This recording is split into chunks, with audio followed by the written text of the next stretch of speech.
നമുക്കൊന്ന് കോമ്പറ്റീഷൻ വേണ്ടി വെയിറ്റ് കൊടുക്കാൻ പോയിട്ട് വരാം. വാ. അങ്ങനെ രാവിലെ തന്നെ അരമണിക്കൂർ കാർഡും ചെയ്ത് ബോഡി കണ്ടീഷൻ ഒന്ന് ചെക്ക് ചെയ്ത് നോക്കി. കുഴപ്പമില്ലാത്ത രീതിയിൽ തന്നെ ബോഡി കണ്ടീഷൻ ഉണ്ട്. കാർബൺ കൂടി ലോഡ് ചെയ്താൽ ഓക്കെ ആവും. അപ്പൊ ഇന്നലെ തുടങ്ങിയ വാട്ടർ കട്ടിങ്ങാ. അപ്പൊ ഇന്ന് ശനിയാഴ്ച ഇന്നത്തെ ഫസ്റ്റ് കാർബൺ ലോഡിങ് ആയിട്ട് ഒരു കഷ്ണം ഒരു പുട്ടും പിന്നെ ഒരു 250 ഗ്രാം ചിക്കൻ ബ്രസ്റ്റും. ശരീരത്തിൽ വെള്ളമില്ലാത്തോണ്ടാണ് ടേസ്റ്റ് ടേസ്റ്റ് ഒന്നും അറിയില്ല. എന്തോ ആദ്യമായിട്ടാണ് കോമ്പറ്റീഷൻ വേണ്ടിട്ട് 2 ദിവസത്തിനകത്ത് വാട്ടർ കട്ട് ചെയ്യേണ്ടി വരുന്നത്. മുകളിൽ നല്ലോണം ഒട്ടി. പക്ഷെ എന്താ വെച്ചാൽ താടിയിലുണ്ട് അധികം തിരിയൂല. പക്ഷെ ഇപ്രാവശ്യം ഞാൻ മത്സരത്തിൽ താടി പഠിക്കാൻ നിൽക്കുന്നില്ല. ഇതേപോലെ തന്നെ ചെയ്യോ താടിയും പഠിച്ചിട്ട് എന്തിനാ. അത്യാവശ്യം നമ്മൾ ജിമ്മിന്ന് കോമ്പറ്റീഷൻ ഏകദേശം 10 ആൾക്കാരുണ്ട്, ഞാനടക്കം. എല്ലാവരും സബ് ജൂനിയർ ജൂനിയറിലാണ്. അതിൻ്റെ അകത്ത് ഞാൻ സീനിയറാണ്.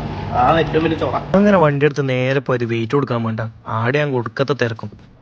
2 മണിക്കാണ് വെയിറ്റ് കൊടുക്കണം എന്ന് പറഞ്ഞിട്ട് കൊണ്ടുവന്ന് ഇങ്ങോട്ടേക്ക്.